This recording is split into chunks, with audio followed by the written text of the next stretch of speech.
Hey there, Ryan Ferrier here, and welcome to today's training. In today's training, we're going to talk about what to do when you have a conflict at work. Recently, I was talking to a sharp young guy who is in a conflict at work with somebody who's a few levels above him. He doesn't really know how he got into this conflict, but it seems like everything he does to try to fix the conflict just makes things worse. Have you ever had that situation where you desperately want to fix a relational problem, especially at work, and the harder you try, the worse things get? Well, here's what to do in that situation in 4 straightforward steps. Okay, step 1. The first step is to do nothing. As soon as a conflict comes up, instead of leaping to fix the situation, take a deep breath.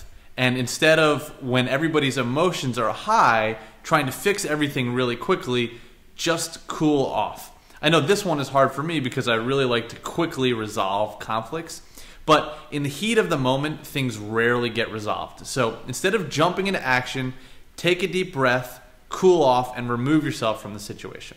Step 2, if you want to vent, if you want to talk about this situation with somebody, vent outside of the office. I know it's tempting to go grab a coworker and start gossiping about the situation, but don't do that. It's only going to make things worse. Instead, find somebody outside of your office environment to talk to about the situation. Hopefully somebody with a level head who will be a somewhat objective observer and who can give you some perspective on the situation. Don't pick your friend, your most feisty friend, your friend that's going to get you the most riled up.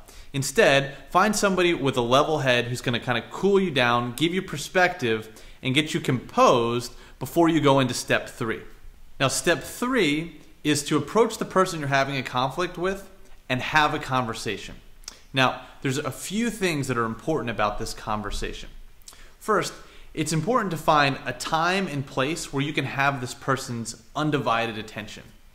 Next, you should start the conversation by apologizing for your part in the conflict. Own up to your part in the conflict and admit your guilt.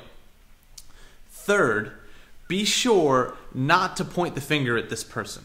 If you want to tell them, when you did this, it made me feel this way, or I was frustrated when, that's okay. You can talk about you and your feelings, but don't point the finger and cast blame at this person, and certainly don't insist that they apologize to you.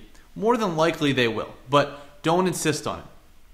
And then finally, ask this person in the future how you can best interact with them so that you can have a productive working relationship.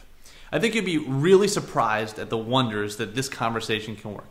I know for me, some of the people who were my biggest detractors and my fiercest enemies became my most loyal friends after a conversation like this. And listen up to this because this one is tweet-worthy. I want you to share this with your friends on Twitter. And here's the tweet-worthy comment. Sometimes, if you want to find a loyal friend, the best place to start is by reaching out to your fiercest enemy. Step 4 is to drop it and reassess the situation later. So after you've had this conversation, drop it. There's no reason to keep having this conversation over and over again. Give it some time and see how things play out. I think you'll be surprised. More often than not, things will work themselves out now that you and this person have reconciled.